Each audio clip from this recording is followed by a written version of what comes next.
So Adam's right, you really can't see anything at all up here. So you can kind of go like this. Thank you, and thank you, Adam, for hosting. My theme for this, start the clock, for my 19 minutes and 58 seconds, is a story. So I'm Dave. I work at New Hope. Y'all probably know a few, or all of our products. We have that little thing on the West Coast every year with Expo West, we call it. 60,000 of our best friends coming to talk about a lot of stuff in this category. I want to talk about, we're going to mine a few of those products, but I want to start with yesterday to start my story. And that should signal you guys, right? There we go. So we're going to mine a few of our products.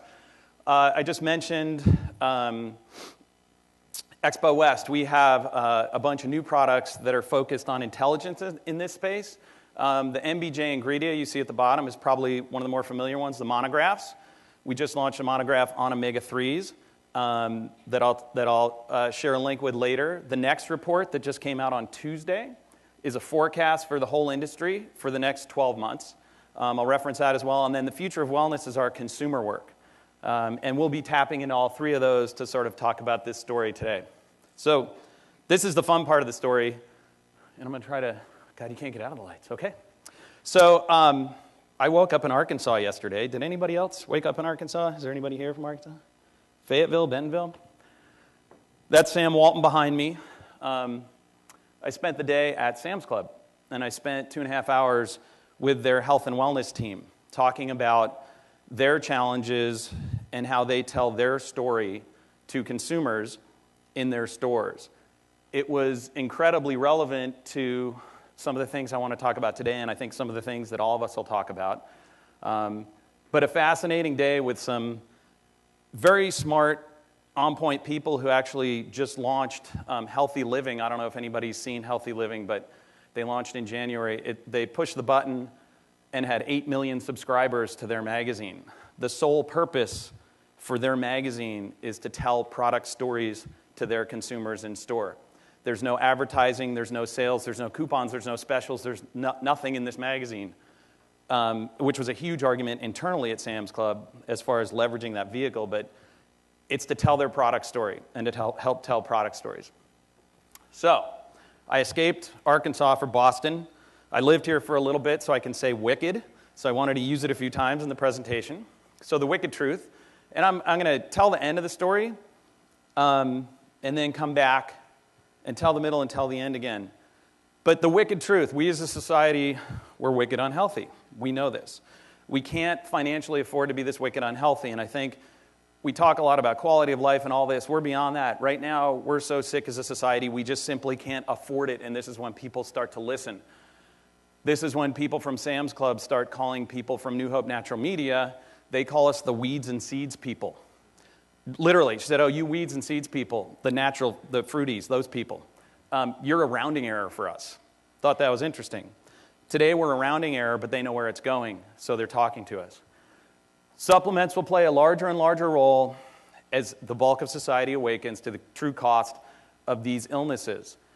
In order to accelerate adoption of all the products in this room and all the products in our industry, we need to tell a better story to the consumer. So we'll start with this. This is the work that was mentioned here. Every year we go out and we spend time with consumers. We don't do it in glassed focus group rooms. We actually go into their homes. And some of the most interesting stuff is when you talk to people about how they eat, how their family eats, how their children eat, and then you empty all their cabinets in their kitchen. And you put everything out on the counter. And you talk about what's actually there. And you literally... I don't have clips of it here, but you get moms throwing product in the trash in front of you that they weren't aware was in their house. They get this, we do this in home because you talk about what people say and what people do, and the real learning comes from the middle of that. So we go out every year and we talk to people. We call this the future of wellness. We go across country. I was joking with Adam. This is outside the box, okay? So all this work is, we're going to call it outside the bubble. We didn't go to Boulder. Boulder's representative of nothing. That's where we live. We're freaks. We'll talk about Boulder in a little bit. But we crisscross the country. We go to places like Oakland or Louisiana, or I did one of the best groups I did was in Kyle, Texas. Is anybody from Kyle, Texas, or has anybody ever been near Kyle, Texas? It's out there. So these are normal people. They are not at this conference. They would have no idea what we're talking about at this conference. One of the points I'd like to make. In addition to doing this in-home work, we field a survey of 1,000. So we have some data from that a little later in the presentation.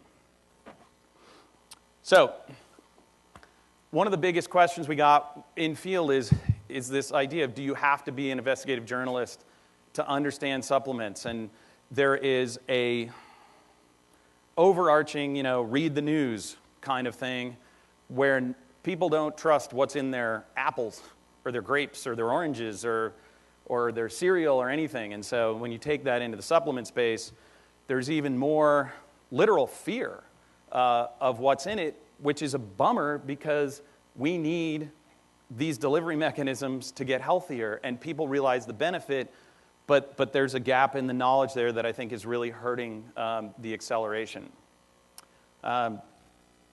Everybody is aware of supplements and wants to try supplements, but it comes down to this lack of understanding and a need for more information. We'll start getting a bit more specific now. We asked people about DHA, about ALA, and Sam, who won the Obama campaign in 2000. No, Sam's one of the blogger from the Obama campaign. He's going to talk about millennials. But this next clip is, this is the future, people. So before you guys cue this, it's we hear a lot about millennials and boomers. And we'll talk about boomers in a little bit. But, the quality of life thing for boomers and not wanting to age so quickly and have a much higher quality of life. And then we have the millennials down here, the brilliant ones. They're the visionaries. They're the future. Let's listen to the future from Austin, Texas.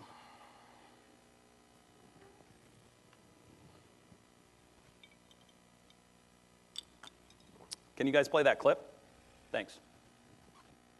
Let me rattle off some ingredients. Either you look for these, you avoid them, or you've never heard of them. Omega-3 essential fatty acids. Yeah. Mm-hmm. Salmon. Look for 'em. Yeah. Yeah. DHA. I've heard of it, but I don't know what exactly that is. I think that's not good. Is that the one that like kills eagles or whatever it is? DHA. I don't know. I've seen milk saying No, enriched with DHA, right? That's aerosol cans, isn't it? CFCs? Isn't that what kills their eggs? Okay. I'm not ripping on these kids. They were great kids. Those were our millennials, the late 20-somethings, all college educated, just outside of Austin, Texas. If you ask outside the bubble, awareness is high, knowledge is low. Herein lies the opportunity. So rather than take on this entire population, let's just call it U.S., we've been working on this segmentation of talking about people's behaviors and where they fall on this scale. The not nows are, and if you look at this from a scale perspective, the market opportunities are in line with the diagram. So the not nows are the people who are going to drink themselves to death, smoke themselves to death. They don't care. They're dying. Let's set them over there. Harsh but true. We got the hardcore, which are on the fringe, which are a lot of my wife's friends in Boulder who are like grinding algae in the morning, and we have kale pancakes like 6 times a week. And my son thinks pancakes are green. I'm like, dude, they're not green. We got to go to like IHOP or something and get a real pancake. Those people they're down the road. The bulk of the opportunity that we see here is the basics in the awaken. So what I've tried to do is just pull some intelligence on the basics in the awaken, because I think from a market perspective, they're the largest opportunity to have folks move more into this space. So the basics. People are very, very inconsistent. There's definitely an awareness of omega-3s. I don't think there's a house we were in where people weren't aware and didn't talk about them. As I've heard of them, my friends say they're good, somebody say they're good. They're focused on solving a health condition. My husband needs to lose weight, and we had this one great group in Texas of all these women who were going to a wedding in 2 weeks. One of the people in the group's weddings, and talk about a weight loss frenzy. It was amazing. They take omega-3s for heart, cardiovascular health, general health, brain and joint health, and they are open. And again, these are the basics. This is the Oakland, the folks that we would probably see at a Sam's Club. We were talking about this yesterday. These are the folks that are looking for a point of entry. They're looking for a place to attach. They're looking for a first step. So very different information needs than the awaken. So the awaken, which is the other big part of that diagram, have had some sort of shift in values. I think for a lot of us, it's having a kid makes this happen. When that first time your kid is eating something and you're going, wow, maybe I should think about what I put in my body. These folks are actively increasing omega-3s in their diet. They focus on general health, heart health, brain and joint health, and then we get sort of into more of the secondary benefits of hair, skin, nail health, and anti-aging. So the theme here is sort of the basics need more help getting in, and then the awakened sort of need more direction on how to either increase usage or get deeper into the category. We'll hear a clip from Tinley here. Part of this will make you laugh, but I think she's very representative of the target consumer. I am always looking for new something, and if I can find a product that has been updated, more creative or something like that, I'll try it. So yes, this was the new who knew. But see these things like right on the front, as much fiber as a bowl of oatmeal. Everyone knows oatmeal is healthy, so they're corresponding it to something that you know is already healthy. As much calcium and vitamin D as an 8-ounce glass of milk. Everyone knows milk is healthy. And then as much vitamin C as a cup of blueberries. Well, everyone knows blueberries are healthy. I just don't believe anything. So if I see a box that tells me it has antioxidants, my train of thought is, A, that's not fresh. So what did you do to the antioxidants to get them into this? You had to process the shit out of them to put them in this food, which you then process that. So at the end of the day, am I really getting antibiotics? No, I should just have a blueberry. I wish we could actually have some of these people here because we shot about almost 3 hours in each house, and over the last 2 years we've done about 15 houses, so that's a lot of rich footage. The opportunity, and I'm going to move into some numbers that nobody will remember in a minute from the survey that we did, but I think they can help shape some of the stuff I'd like to make a point about. Some of the growth in the industry, and I wasn't here yesterday, unfortunately. I was stuck in thunderstorms trying to get up the East Coast, but I would imagine there were some charts and graphs yesterday talking about growth. We have all these, both the current numbers and the predictive numbers, and that's part of what I said. I'll have some links at the end where you can access this information. So we're not all here out of an altruistic sense. We're here to make money, and that's fine. The categories are growing, and there's plenty of money to be made. So this is a survey of 1,000, and again, I'm just trying to paint not a contrast, but a sweet spot of the opportunity in these two larger demographic groups, these basics and awaken. And I think the overall statistic is in it just above 60%. If you look at all of America, people take supplements on a regular basis from some of the latest reading I've been doing. But you see these numbers, the awaken are much higher, vitamins, minerals, we're seeing about 50% on the minerals as far as usage, and then specialty supplements is much higher in the awakened, which you would expect because they're further down the road, and much lower in the basics. And then we get to herbs and botanicals, and the gap is even larger. And so I think one of the behaviorists say that it's much easier. Like Adam wants everybody here to sign up for next year now. That is much easier than getting a new person in here or getting you to sign up in 6 months. So we need to get these percentages sliding way over, and I think these point to some of the low-hanging fruit of opportunity. So almost 90% as far as form factor are gel, soft capsule form as far as their omega-3 intake. Liquids, tonics, and beverages, and again, we see that gap. And one thing we really saw and talked to people a lot about is once they're in, they tend to branch. So maybe they just start with taking some sort of supplement each day. Then they look for it in their food, and then they'll go back, and then they'll up their intake, and they'll also be open to different delivery mechanisms. So again, it's that how do you get that person to tip and come into the category. Consumers understand the value. As they become more aware, they're like, this is good for me. I want more. I want to do better. So they increase their intake, they become more open, and they move to this preference to higher dosage. And again, awareness leads to usage, leads to more usage, leads to more categories of usage and more forms. So how do we move people along that continuum? Purchasing factors.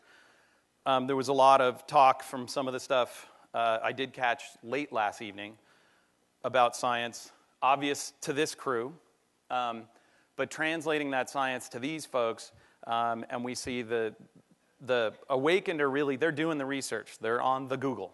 They're on the Facebook, talking to their pals, finding out what's going on. The basics are more, my doctor told me. My husband told me. We had one guy who just refused and refused and refused to take anything until his doctor said, if you don't get your blood pressure at a certain point, your cholesterol, you're gonna be on Lipitor. And so the guy, that's when he finally transitioned into being more hyper about investigating his options with other supplements before he went on a pharmaceutical. And one thing I think a lot of people say, we say, what's your greatest resource for information? And they say Google, and we're like, So Google is actually not a thing, it's a search. So your biggest access to information is actually a giant question mark. Okay, what can we, literally, so what can we put between the consumer and Google to help them have a source, a place to go to? And this, I go back to the story thing. If people adhere to things because of stories, or there has to be some depth there. So if somebody, unless it's a life or death thing, they're looking for reasons. I'll go back to Sam's Club. Sam's Club has 47 million members. They are trying to tell stories to those people to move product through the store. They have, when you go into a Sam's Club, it's sort of overwhelming. They're looking for other methods to make sort of deeper, more richer stories. A couple of seconds here on labels and packaging. Again, we go down to the basics. It's really just simple and straightforward. A lot of these people, I don't care about what it interacts with or how it does this or how it does that. Give me the thing that'll make my cholesterol go down. Give me the thing that'll help me fight my weight. They're not going to read the back of the package. They're not going to go deep. That's not necessary. But they need to know straight up, this is what it does, which seems ridiculously simple, but I think is very, very hard to do when I'll just say when my wife sends me to the store, when I go into Whole Foods to try to buy a supplement that she wants, and I go and I stand in front of that wall, and I'm kind of like, and then I call Len, or I call somebody at work, and I go, or I call Adam, and I go, what should I buy? Not that many people have that resource. We have to simplify the battle at the wall. The woman yesterday said, 22-year veteran of Sam's Club, she goes, we have 5 seconds from 5 feet. So that's how they talk about their consumer. So you got 1, 2, 3, 4, 5, and not even, stepping up to the shelf, but back here. So next time you're at retail, next time you're in a store, stand back at 5 feet and count to 5 and get what information do you walk away with other than confusion?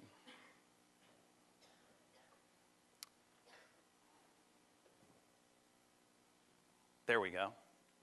And a friend of mine said the other day that,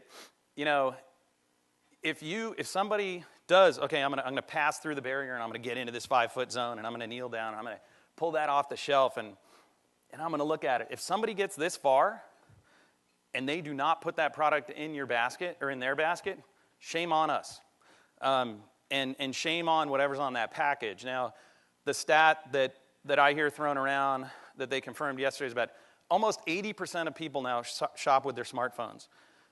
So why not use that window to let these people engage with your information at the depth that they desire to engage at, not the depth that you dictate to them because all their needs are different.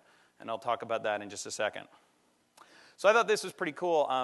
Are you folks familiar with Swiss, the vitamin company out of the supplement company out of Australia? They're the second largest brand in Australia. They're launching here in March. And they have a pretty cool system here that was something I wanted to highlight as sort of that this is one, I think, very, very good solution as to how to tell your story to this very group of consumers at retail. Go ahead.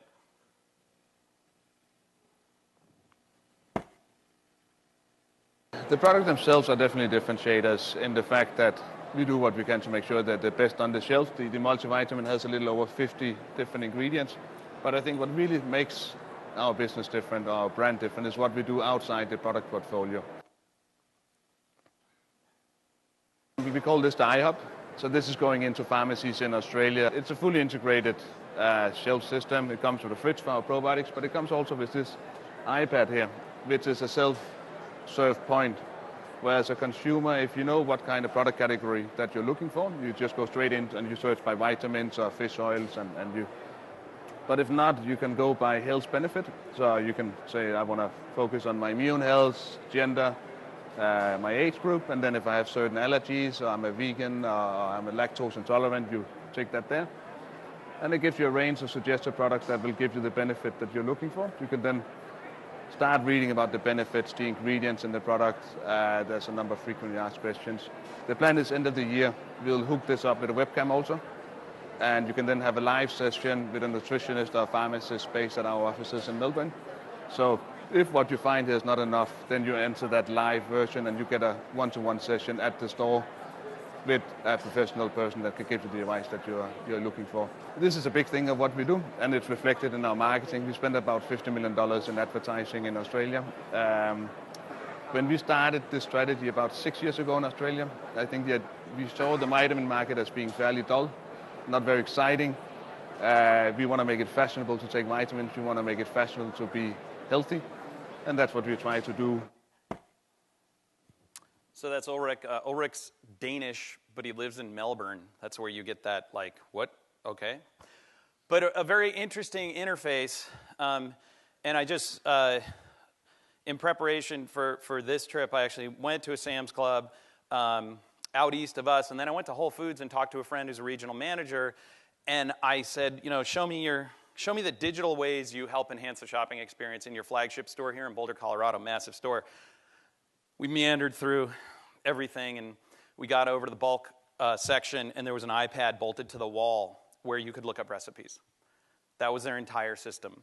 So whether or not the Swiss system is, I think it's a cool opportunity of a way to allow the consumer to engage at their level when they want to. So last slide. So what? There's trying to call this down is difficult, but I wanted to try to come to a final thought. Define product and benefits. Some of this is very obvious, but not in marketing speak. Whether it's the millennials, I'm telling you, boomers are getting pretty savvy. People do not want to be, pushed at. They want to go in on their own terms. And if you look at any system, whether it's music, publishing, television, anything you look at, it's been turned upside down by technology. It's going to happen here. Why not have it happen earlier, and why not drive it and be a little bit more in control of that? So provide the 10 doors for consumers and let them come in through the door they want to come in through and find what they want to find. If you push to them, they will turn around and run away. Give them the choice. I'll cut to the bottom and go back up. Let the consumer lead. We're not in control anymore. Look at television. Look at any kind of entertainment. The consumer is in control. So fundamentally alter your mindset and go, okay, they're leading. How do I help them? Or how do I help their journey be as interesting and as tactile and grab them as much as we can? Deepen your relationship by letting them choose how to deepen it. Do not dictate the relationship. So finally, that's my email at the bottom. And what I tried to reference here is probably we could take 6 hours on, which Adam said was totally out of the question. But if you email me, I would be very happy to give you codes to get into these products so you can see a lot of this information at your leisure, at your pace, and on your terms so you can engage with it how you would like to engage with it. That's what I have. I don't know. Do we do questions now or do we wait till the end? Okay. So thank you very much.